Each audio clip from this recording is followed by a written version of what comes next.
It's February 18th here in Seoul, and I'm Kim Dami. We begin with the stories making the headlines at this hour, starting with the 9th hearing of President Yoon's impeachment trial. Tuesday's hearing will focus on examining evidence and organizing arguments of President Yoon's team and the National Assembly side over the South Korean leader's martial law declaration. It's unclear if Yoon will make himself present like in the previous 6 hearings. A senior South Korean trade official is in Washington seeking mutually beneficial discussions with U.S. officials as fears and worries in Seoul mount over President Donald Trump's tariff salvo. Talks to put an end to the Ukraine crisis begin between high-ranking officials of the U.S. and Russia in Saudi Arabia. The U.S. stresses that no one would impose a peace deal on Ukraine, but Ukrainian leader Volodymyr Zelensky is warning against the Afghanistan 2.0 scenario in Ukraine. President Yoon's impeachment trial continues on Tuesday with its 9th hearing, but there's still uncertainty over whether the hearings will stretch beyond this week. We connect to our Oh Soo-young at the Constitutional Court for more. Soo-young, give us a rundown of what the hearing will look like today. Now, I understand the president might not attend today, right? Good morning, Tammy. Yes, indeed. Today's hearing is going to begin at 2 p.m. and President Yoon's lawyers say that it's undecided at the moment whether or not he'll be showing up. The president actually missed his first 2 hearings, but since then he's attended his 6 most recent ones. According to court officials, today's session is intended for each side, the National Assembly's impeachment team and President Yoon's lawyers, to is for and against impeachment, as well as go over evidence that the bench hasn't covered so far, as the last few trials focused on witness examinations. Now, to go over the main arguments made so far, the National Assembly's panel has claimed that Yoon's declaration of martial law was illegal, as he did not procedures, as was his proclamation of martial law decrees. The panel says Yoon also tried to disrupt parliamentary activities by deploying troops to the National Assembly and the National Election Commission and tried to arrest judicial figures. Meanwhile, Yoon insists that martial law was constitutional as his executive right. He says that the opposition party had made it impossible for the government to function by constantly impeaching officials, railroading controversial bills and cutting the government budget. He also cited suspicions of election fraud at the Election Commission and called on the court to investigate the Commission's servers and ballot papers for irregularities. Well, on top of that, it's still unclear whether the court will accept President Yoon's appeal to postpone Thursday's hearing, which is supposedly the very last hearing, right? Right, so when asked about it on Monday, Court Press Officer Chun Jae-yeon said that no decision has been made so far. So presumably the justices will be revealing their decision during today's hearing, either at the start of it or near the end, as they did last time. And Yoon's lawyers, they're expected to strongly push for postponement during today's session, as they also have to prepare for Yoon's criminal trial proceedings, which begin on Thursday morning. Now, 15 lawyers are working on the criminal case, but 13 of them are also covering the impeachment trial. So the lawyers have been calling for the twice-weekly trials to be reduced to 1 hearing a week, saying that it's critical for Yoon's right to legal defence. However, the National Assembly's impeachment team has called on the court to not postpone the sessions. Meanwhile, the National Human Rights Commission on Monday adopted a statement calling for a lawful trial process that ensures the right to defend oneself in court. And Soo-young, this all affects the timeline of the verdict, which has taken around 2 weeks in the past? Yes, Tammy, I mean, I would say that too. And let's say that the court sticks to the current pace of things, then any trial hearing scheduled after this would be 1 more hearing, I think, would be needed to wrap up the arguments and also hear a final closing statement from Yoon. And then a verdict would be delivered in the first half of March, I would presume. But if the court decides to delay the the 10th trial and adjust the date to next week, next Tuesday, as President Yoon's lawyers have insisted, then any additional hearings after that, possibly one or two, that would significantly lengthen the trial process, especially if the trial dates are scheduled 7 days apart. It's a real high-stakes decision whether or not to postpone the 10th hearing on Thursday. Soo-young, let's wait and see. Thank you for the coverage this morning. So President Yoon now has just 2 hearings left to defend himself and prove the legitimacy of his martial law declaration.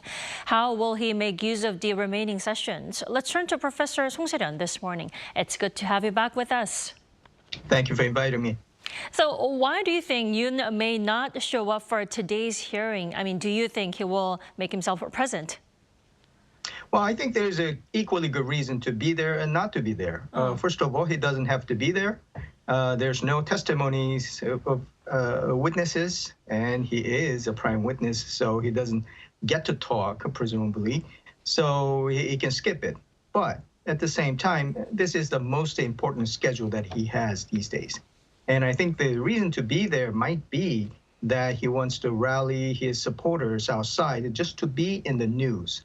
So I think that if he shows up, it won't surprise me. But if he doesn't show up, probably he wants to spend a day strategizing what to come in the 10th, the hearing, and maybe beyond.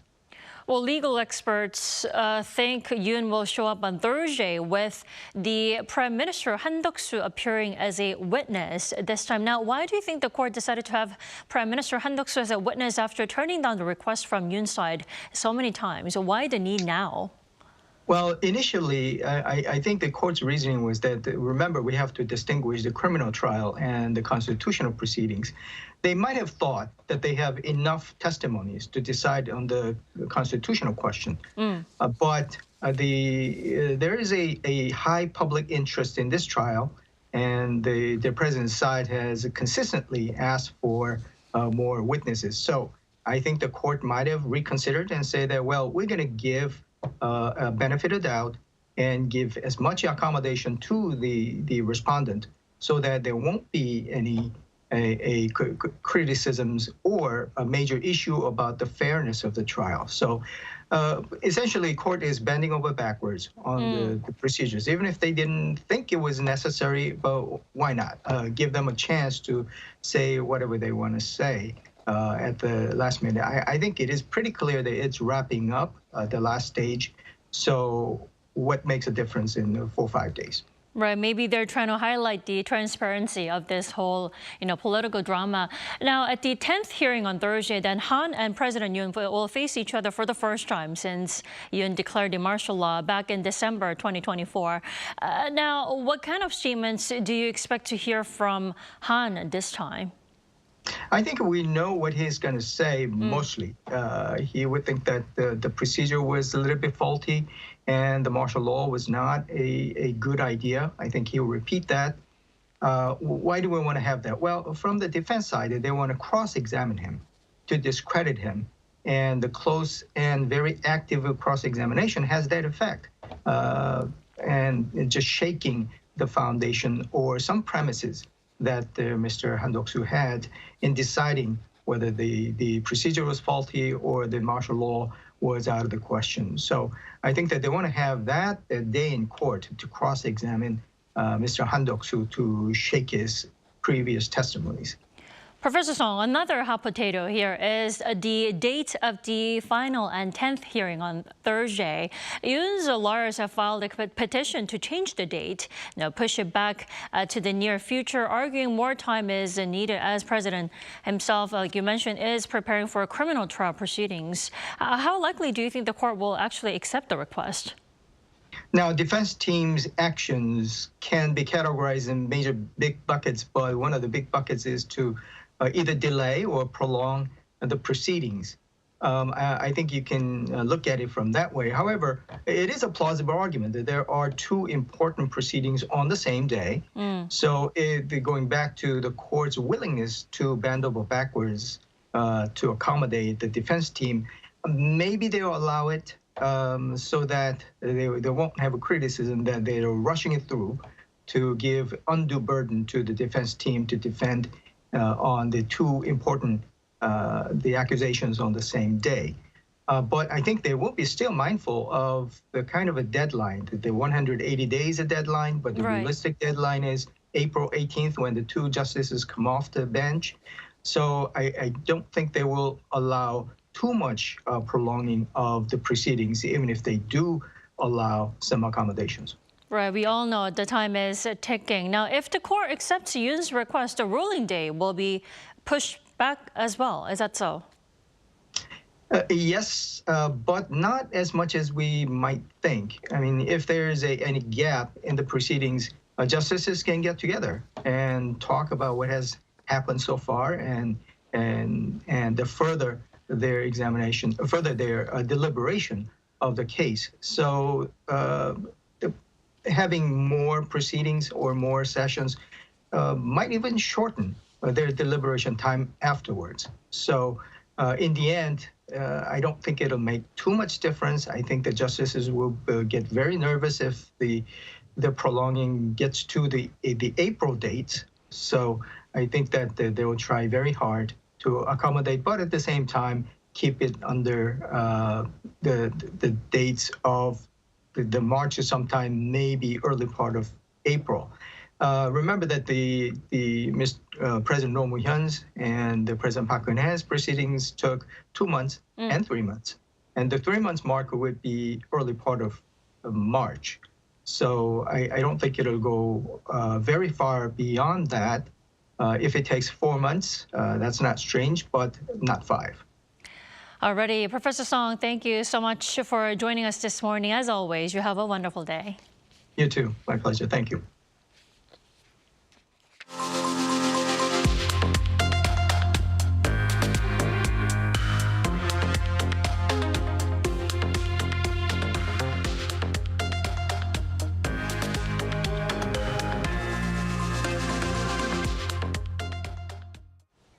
South Korea is actively seeking to brace for the aggressive tariff push by the Trump administration. Seoul's Deputy Minister for Trade Park Jong-won has made his way to Washington to engage in what he aims to be mutually beneficial discussions with U.S. trade officials. Lee Seung-ja has more. South Korea's Deputy Minister for Trade Park Jong-won arrived in the United States on Monday, where he's set to meet with a number of officials at the U.S. Department of Commerce and the Office of the U.S. Trade Representatives. Upon arrival, Park stressed the importance of holding the talks, especially as U.S. President Donald Trump's trade policies affect all of America's trading partners. I believe America's major trading partners around the world are all affected, so I think that our country also needs to be even more careful in negotiating with the United States. Park also said that he would seek mutually beneficial discussions during his talks in Washington by listening to what the U.S. has to say and explaining Seoul's positions. He also noted that talks on the tariff issue may continue following his visit, raising speculation that Industry Minister An Deok-geun could also visit the U.S. for high-level talks. Amid growing concerns over the impact Trump's tariffs may have on South Korea's economy, a business delegation led by the chairman of SK Group and the Korea Chamber of Commerce and Industry, Chae Tae-won, will visit Washington for a 2-day visit starting Wednesday. It will mark the first visit by a Korean business delegation since the Trump administration took office last month. The Korea International Trade Association also plans to send a 10-member delegation to a number of southern states next month to promote South Korea's investments in the region.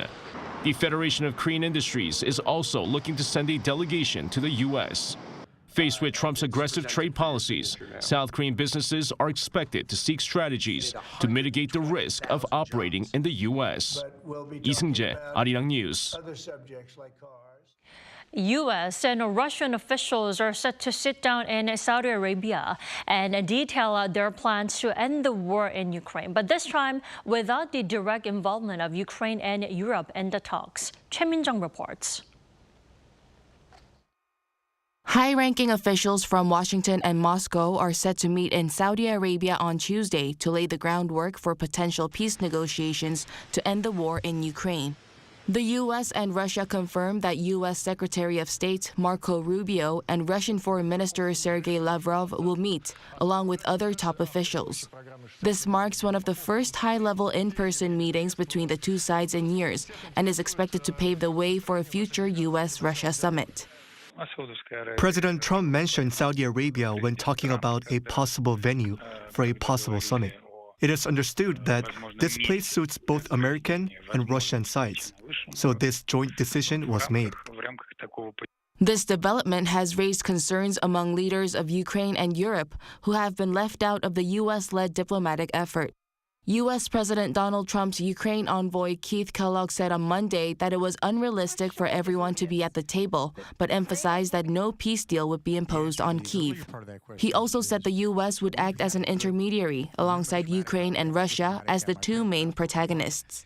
The fact is, we're looking at, you can have the Ukrainians, the Russians, and clearly the Americans at the table talking, but we've got to have specifics to get to a point.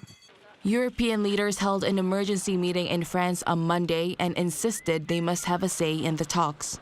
European Commission President Ursula von der Leyen warned that Europe's security is at a turning point, stressing the issue was not just about Ukraine, but also Europe. And despite U.S. officials suggesting that Ukraine and Europe would have a role in peace talks, Ukrainian President Volodymyr Zelensky on Monday dismissed Tuesday's negotiations taking place without him and told reporters that he did not know anything about them. In response to recent U.S. statements about ruling out Ukraine's NATO membership, Zelensky cautioned the West against repeating past mistakes, warning that it could lead to a scenario similar to Afghanistan in 2021. Back then, the Taliban rapidly took control of Afghanistan after the U.S. and NATO withdrew their forces. Choi Min-jung, Arirang News. And ahead of the U.S.-Russia peace talks, U.S. Secretary of State Marco Rubio met with Crown Prince Mohammed bin Salman during his Middle East tour on Monday, where the two sides are presumed to have discussed the Washington-Moscow talks. Considering close ties between U.S. President Donald Trump and bin Salman, Saudi is expected to play a mediating role in the scheduled peace dialogue.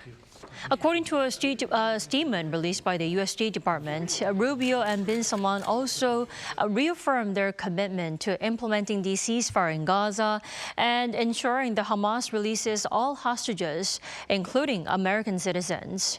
Rubio also discussed increasing economic and defense cooperation between the two countries.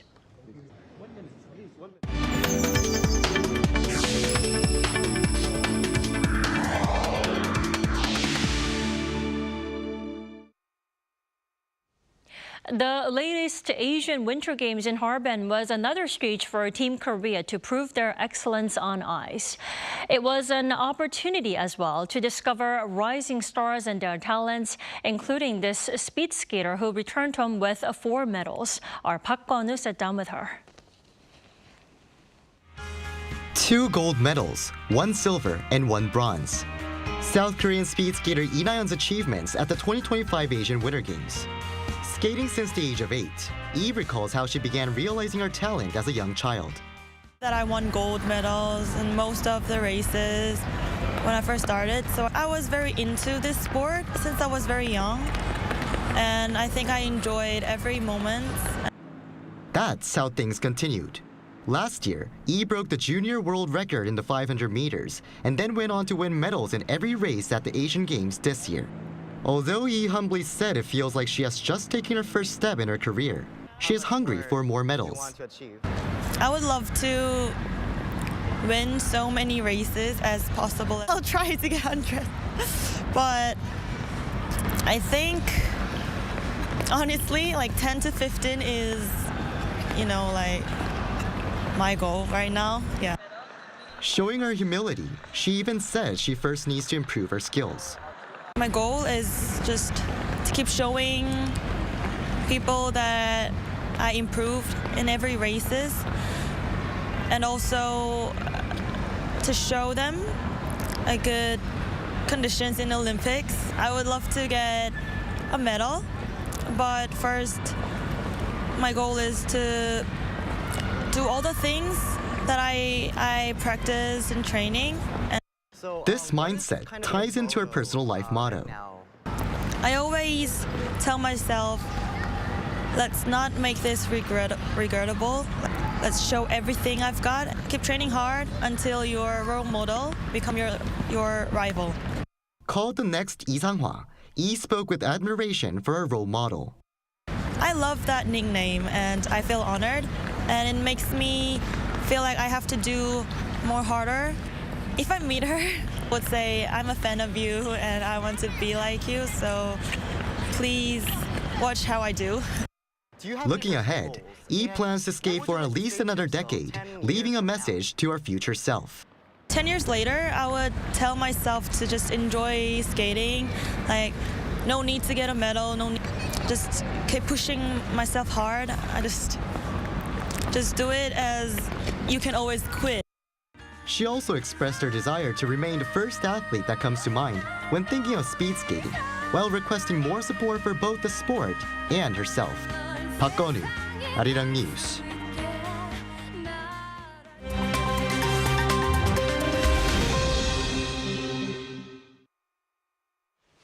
Now, let's take a look at the stories from around the world with our Choi Ji-hee. Good morning, Ji-hee. Good morning, Tammy. So let's start in southern Lebanon, where an Israeli strike has killed a Hamas leader. Tell us more. Right. So just before the deadline for Israel's full withdrawal from Lebanon, an Israeli drone strike killed the head of Hamas military operations in the country. On Monday, the Israeli military confirmed that a targeted drone strike in Sidon, southern Lebanon, killed Mohammad Shaheen, the head of Hamas operations department in Lebanon. Israel says Shaheen was involved in planning attacks against Israel citizens with support from Iran. The incident occurred just one day before the February 18th deadline for Israel's full withdrawal from southern Lebanon, as stated in a recent ceasefire agreement. In response, Hezbollah's leadership has issued strict warnings, stating that any Israeli presence in southern Lebanon beyond the agreed-upon deadline will be considered an occupation, and they're prepared to take necessary actions. China has condemned the United States following a recent update to the U.S. State Department's website concerning Taiwan. The alteration has contrastingly received a welcome response from Taiwan. On Monday, a Chinese Foreign Ministry spokesperson criticized updates made by the U.S. State Department last week on its online fact sheet on Taiwan. The State Department removed the phrase that said it does not support Taiwan's independence. The Chinese spokesperson said the U.S. position sent the wrong message to Taiwan's independence separatist forces and urged the U.S. to immediately rectify its mistakes. Conversely, the Taiwanese government described the updated language as positive and friendly, reflecting the strengthening ties between Washington and Taipei. Over in Canada, a Delta Airlines plane crash-landed on Monday at Toronto Pearson International Airport, flipping upside down upon impact. The aircraft carried 76 passengers and 4 crew members. Emergency responders reported at least 15 injuries, with 3 critical injuries, including a child. While the cause of the crash is yet unknown, the flight was operating amid windy weather after a snowstorm. Initial investigations point to the recent heavy snowfall as the cause of the crash. All flights at the airport were suspended, causing delays and diversions. Finally, to Hong Kong, where its first locally born giant panda twins were revealed to the public for the first time. The 6-month-old cubs, born in August 2024, were introduced to large crowds at Hong Kong's Ocean Park over the weekend. The 2 baby pandas are currently referred to as elder sister and little brother, but a public contest to name them has been launched, and the submissions will open until March 7th. The so-called panda economy is expected to boost tourism and local businesses in the city.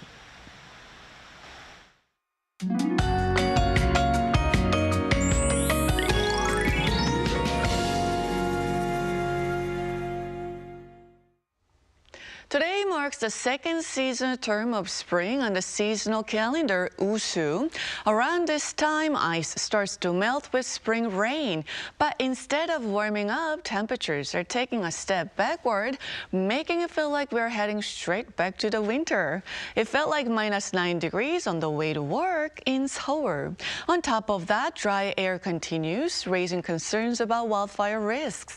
Strong gusty winds in some regions could make conditions even more dangerous, so please be extra cautious with anything that could start a fire. Afternoon temperatures will be 1 to 3 degrees lower today. Seoul gets up to 1 degree, Daegu at 5 degrees Celsius. Feels like temperatures in central regions will be below freezing even in the afternoon. So you'll need to bundle up, but don't have to worry about fine dust affecting your outdoor plans. It stays much colder than norms this week under bright skies. Before warmer days arrive next week, make sure to dress in layers to stay comfortable.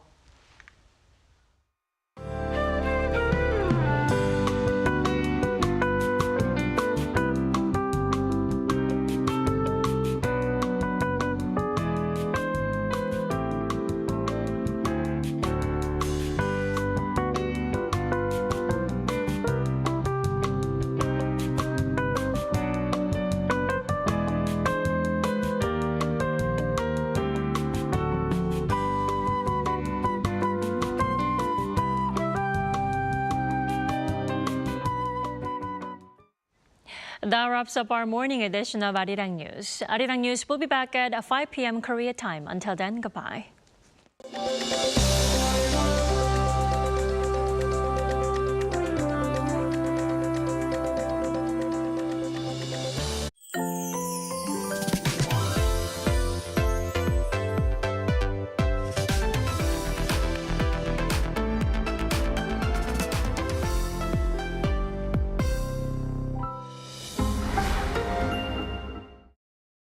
How to survive in Korea.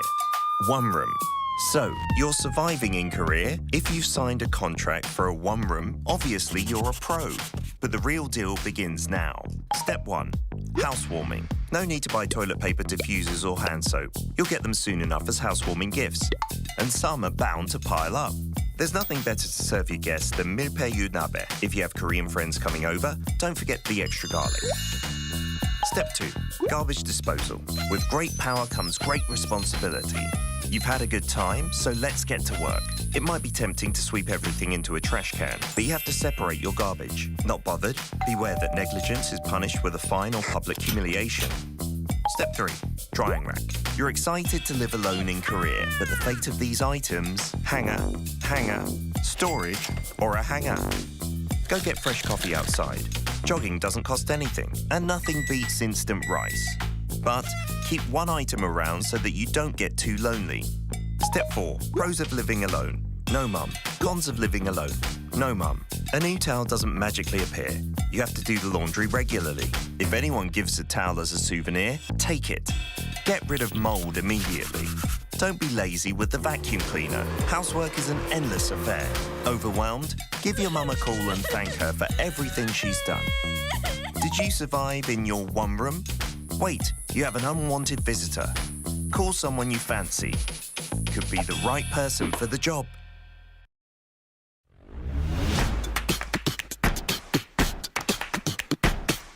Our lives are swept into a vortex of this intricately connected world. Providing an in-depth exploration of global security, diplomacy, economy, and culture to offer a unique international perspective. Embark on a global news journey with the Geovista today.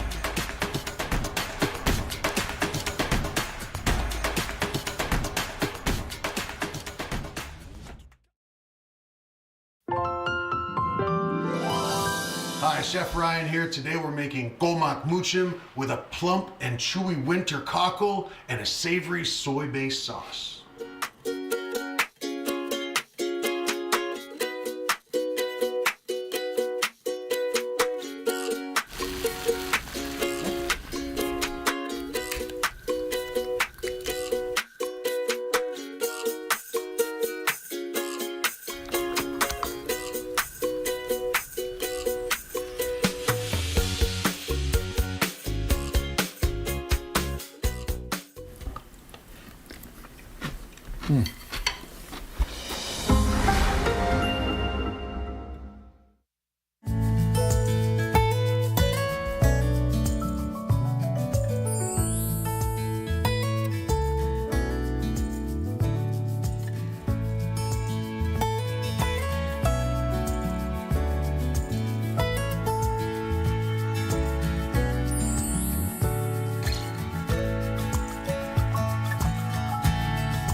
We're here to bring a new type of news show.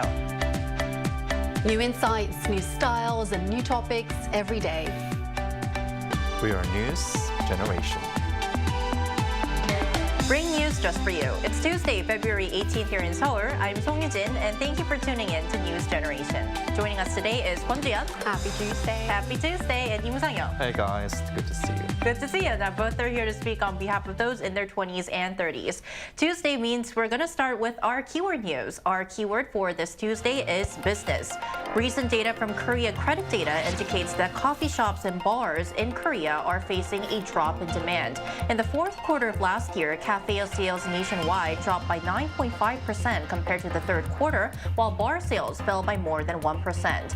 The KCD attributes this to weak consumer sentiment amid a sluggish economy and the unexpected martial law declaration last December, leading consumers to cut back on discretionary spending, including beverages and alcoholic drinks. So I also want to ask you, have you been visiting bars and cafes less frequently these days? Well, you know, economists used to say that the real crisis begins when people begin to cut down expenses on necessities such as coffee or alcoholic drinks, which are the staple food for many Koreans. It is indeed. Yeah, it is. So for me, I don't usually enjoy drinking beer or wine. So actually cutting back expenses on alcohols was not actually on the list for me in the first place. But when it comes to coffee, yes, I am these days refraining myself from going to cafes, and especially when I meet friends, I usually hang around with them eating the meals. But these days, I tend to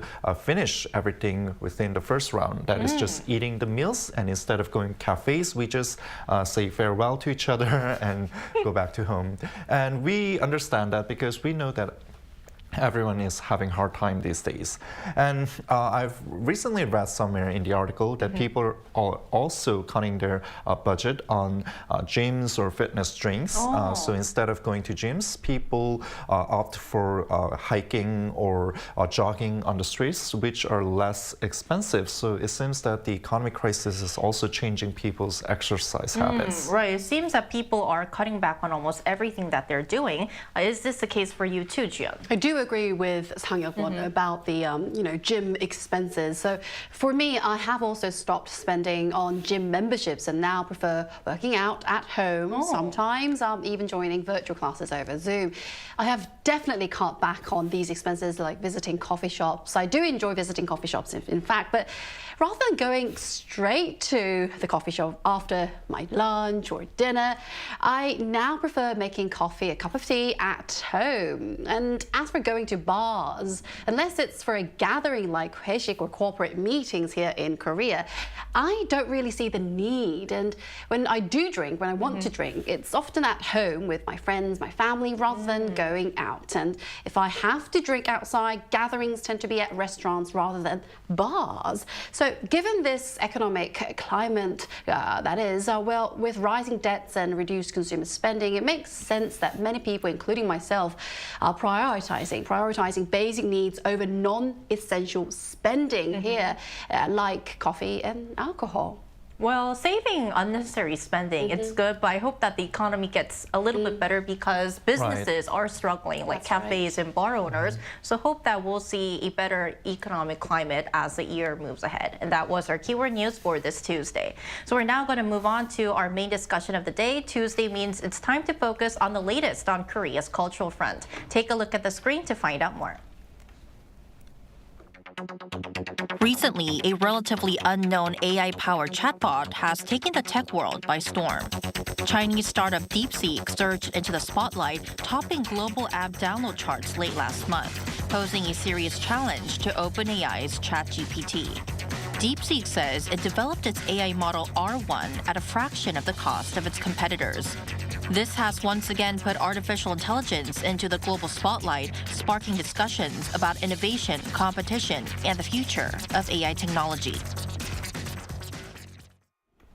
So we are back with our discussion on artificial intelligence once again here on NewsGen. So I would like to start off by asking our panelists, do you use artificial intelligence in your daily life? If you do, how often do you use it and how do you use it? I think I use it every single day. I do use ChatGPT AI quite a lot, especially for work. It's incredibly useful when researching English news. I can simply type one single topic and I can get relevant articles, instantly access those relevant articles from various sources without having to visit all of the websites, each one individually. It's also great for language-related questions like checking and understanding recent English trends. What kind of language are they speaking now? And beyond work, I use AI for everyday tasks like finding recipes, reading, asking the AI to read some English or Korean stories aloud to my children, and even engaging in simple voice conversations with them. It also helps with basic health inquiries. I ask them, well, this one I'm not feeling well. That's right. And it suggests some, possible causes and remedies when I'm feeling unwell. Though, of course, there's no replacement for a doctor. That's very impressive. You are using AI, I think, in the fullest. That's right, I am indeed. What about you, Sang-hyuk? Well, I use AI just like Ji-yeon for both my work and my life. So when I do interpreting gigs, I need to usually go through a lot of materials that is minimum to 50 pages to more than 100 pages. And also the topics that I usually cover are something that is really deep and professional, and it's really difficult even for the scholars to understand. So in the past, it took like several days for me to study all those massive amount of data. But now by using the generative AI tools, I can easily make the AI to summarize the topics and the things that I need to know before I do actual interpreting. And when I was traveling Europe a few weeks ago, I asked the ChatGPT to suggest the places that I need to visit, or are there any famous landmarks nearby? And it also gave me recommendations on restaurants with good reviews. So as you can see, ChatGPT can do various things ranging from everyday works as well as giving itineraries for our travel. It can indeed do a lot, and I think that we found the perfect pair of panelists today to talk about artificial intelligence. So as mentioned earlier, we discussed the growing role of AI in our lives several times here on Newsgen last year, but today we're back on the topic because of the unexpected and surprising emergence of DeepSeek. So Jiyoung, could you tell us more about DeepSeek and what kind of makes this AI model and this app stand out among other AI chatbots and models? Of course, let me tell you about the DeepSeek first of all. It is a Chinese generative AI model that has recently gained global attention for its impressive capabilities.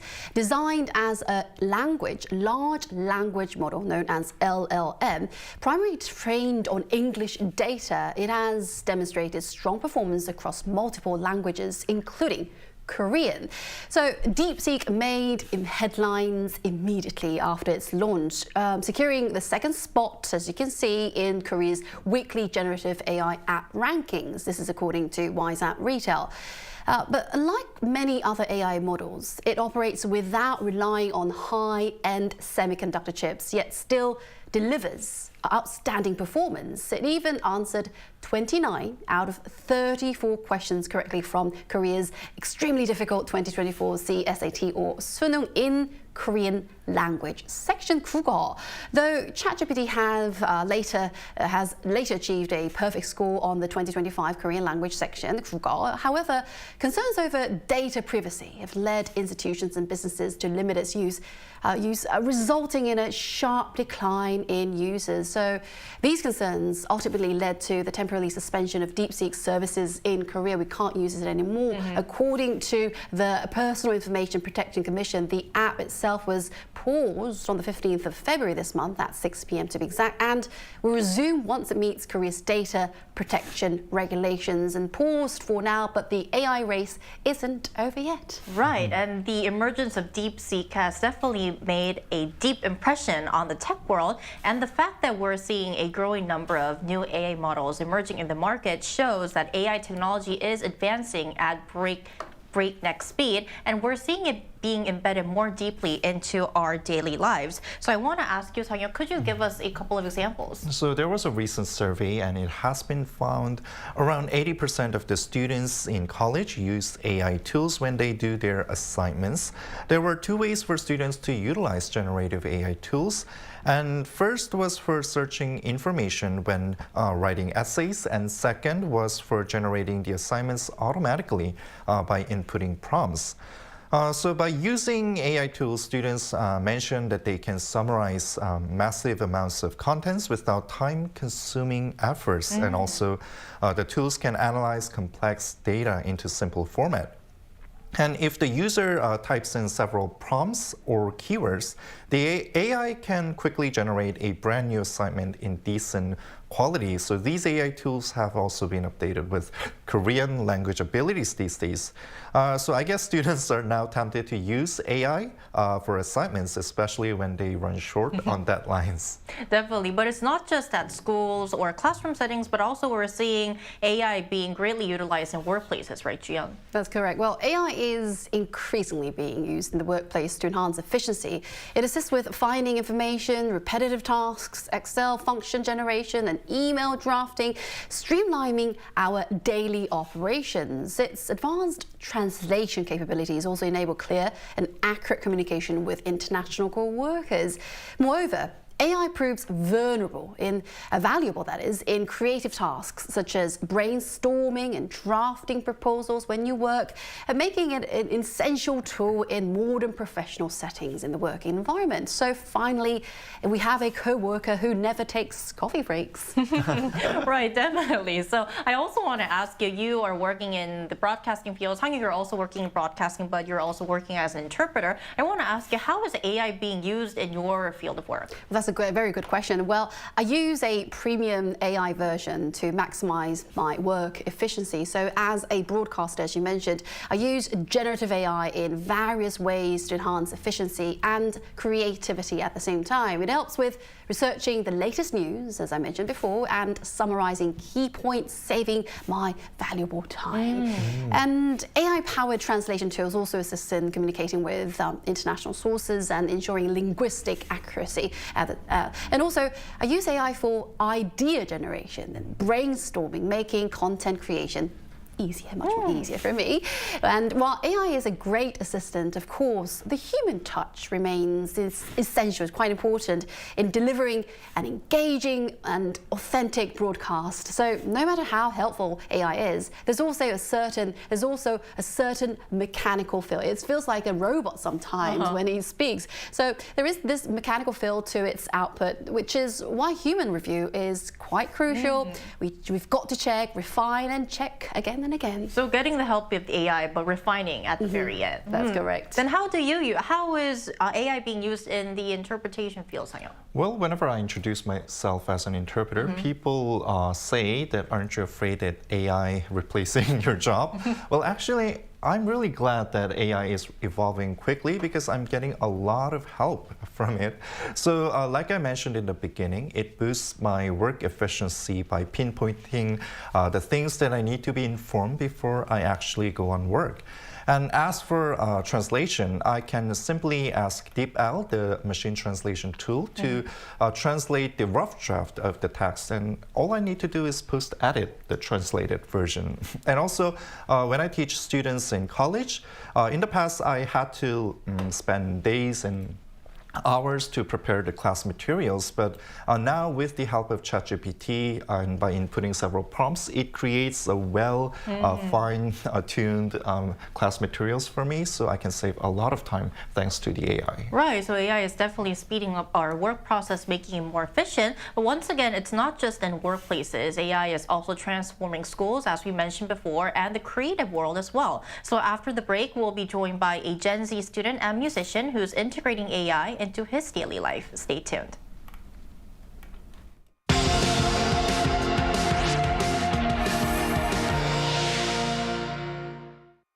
NewsGen wants to hear from you. Go to YouTube and search our channel Arirang News. Click Community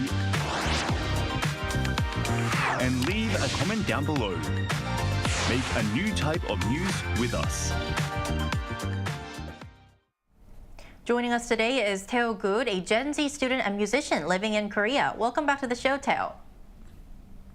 Hi, how are you? We are great. Thanks for having me. Thank you for joining us. So, Tae, we would like to ask you the first question. How are you using AI in your schoolwork, and do you also use it when making music? Yeah, my use of AI has been fairly recent, to be fair, but I'm now part of that group. I mainly, for school at least, I mainly use AI as a helpful tool for research. As I'm learning Korean, I found that AI apps such as ChatGPT are much more useful and precise than standard translating apps. But I still don't trust it enough to do the work for me, such as writing essays or these kinds of things. But I do think of it as a great support, but far from like a sure source. And in making music, I've used it not so much, but sometimes in like separating a voice from an instrumental, for example. There are such apps that exist for free. And for example, for a sample, to sample a song and to make a beat. Anyways, and this is only because it's more convenient for a semblance of an idea, kind of projecting yourself. But again, I don't trust it enough for it to be the most effective. And I would say it's a great shortcut, but as of now, it's just that, like a good shortcut, efficient shortcut for cutting corners, but it is still devoid of instinct and emotion, which in apprenticeships, and making art, that these are essential. So, yeah. Sounds interesting. Yes, Tae, so what do you find most helpful about using AI in your creative process? In the creative process, I would say it really saves some time in kind of like you said, in the brainstorming kind of way and preparing something, a draft. I think in music, it's kind of the same way it works, or when editing videos, because I do that as well. I do simply go to a ChatGPT to cut through like the very sometimes unhelpful websites that explain the same things, but in much more complicated ways. And yeah, it kind of summarizes everything for you. So yeah, it's helpful to save time and to have a good explanation tailored to how your mind understands things, but only if you're good enough explaining what you need, which I think could be challenging for some people. Okay, Theo, thank you for your idea. Then on the flip side, is there anything that makes you cautious or concerned when you're using AI? Yeah, I'd say I'm still uncomfortable using AI because as in like human nature, the easy way and shortcuts and going faster is kind of in our nature, the center of our research really. But AI for many like me can be a trap, and quickness does not equate efficiency. And my biggest concern for myself is to get so used to AI that I start not only to sacrifice quality and efficiency for speed, but I also start losing objectivity. And even when learning a new Korean word, for instance, it's like very important to double check for me in a dictionary or another person if I can, because that access to automation is the best and scariest thing that could happen when thinking of ignorance and shortcuts again. And I have nothing against it. I do think it's important not to rely on it blindly. Yeah, especially now that Google also is powered by AI and these kinds of things. Yeah. Right, couldn't agree with you more. All right, Theo, thank you so much for sharing your experience and your thoughts today. Appreciate it. Thank you so much for having me. Thank you. Have a good day. You too. All right, so until now, we've heard how AI can be a powerful tool, but at the same time, as with any technology, there are concerns. So we're now going to break down some key concerns for our viewers. So what are the biggest controversies surrounding AI-generated content? Well, even before DeepSeek was launched here in Korea, there were many reports that have warned about AI services leading to corporate data leaks. According to CyberHeaven's second quarter 2024 AI adoption and risk report, around 74% of workplace ChatGPT users, their activities occurs through external accounts outside the company, posing a risk of AI processing, learning from, or even exposing company data to other users. Using external accounts, think about it, bypasses security controls, and this makes sensitive, confidential information more vulnerable to leaks to other companies, it targets other ones. Moreover, AI carries inherent biases and does not always guarantee accuracy. This is known as hallucination. In the sector of AI, hallucination, that is, happens when the model creates false or misleading information that sounds real but isn't based on actual data. It's a false information. And this means AI can sometimes present incorrect facts as if they were true. In fact, when asked the same question multiple times, several times, AI may even respond with conflicting answers, occasionally admitting, I might have made a mistake, sorry, or that seems incorrect sometimes. Right, so accuracy and especially privacy-related concerns are definitely the biggest problems surrounding AI at this point. What could be some more? Yeah, on top of that, the issue of copyright could also be another issue. And there was actually the case when a student received an A+ by submitting the assignments, and it was actually written by AI-generated tools. So here, in this case, we cannot actually discern whether this falls under the category of plagiarism or cheating, because actually AI is the one that created the original documents, so who should we actually give this copyright to? However, these kind of issues could create chaos and confusion within the campus, and I think this is something that we really need to focus on as we move forward. Right, this is indeed a tricky question because we don't have a definite answer yet. So we also reached out to our viewers to ask the same question, what they think about using AI for school or creative work. So we conducted a survey through our Arirang news channel with the question, what's your view on AI in academics and creative work? 57% answered it is a risk to originality and ethics, while 43% answered that it is a useful tool for enhancement. We're going to take a look at some opinions. After Rain 25 says if people use AI for creative work, they should credit it. Not doing so is simply cheating. Jelly K126, I've heard that people who rely on generative AI tend to think less critically since they trust AI to handle tasks for them, but we can't stop this massive wave of new technology instead of limiting it its use, we should learn to adapt and integrate it effectively. Benny D97, for me, AI is a useful tool, and I believe bosses and professors will increasingly understand its role in our daily lives. So ending off our episode today, I would like to ask you, Sang-hyuk, how are schools and workplaces reacting to the growing use of AI? Well, some professors are banning the use of AI completely in their class for fairness issues. And some universities are also coming up with their own monitoring system and tools to block students from cheating or plagiarizing their dissertation papers. However, for me, for my class, I actually encourage my students to use AI tools when they do assignments, because I think rather than blindly banning the use of AI, I think it's important to train students with the skills that they need for the fourth industrial revolution. But also, I forbid them to use AI, especially during exams. Right. So although we don't know what's the definition of using AI in the right way, if you use it in a right way and if you keep the line, using AI will be the future because it is still becoming it.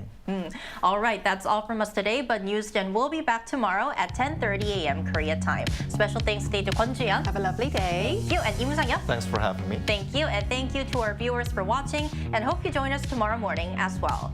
We are News Generation.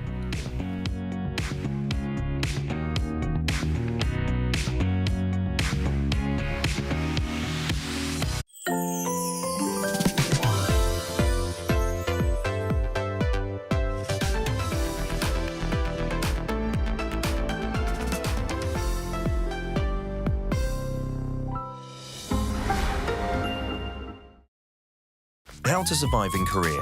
Weddings. Step 0. Attire. As a guest, dress formal to business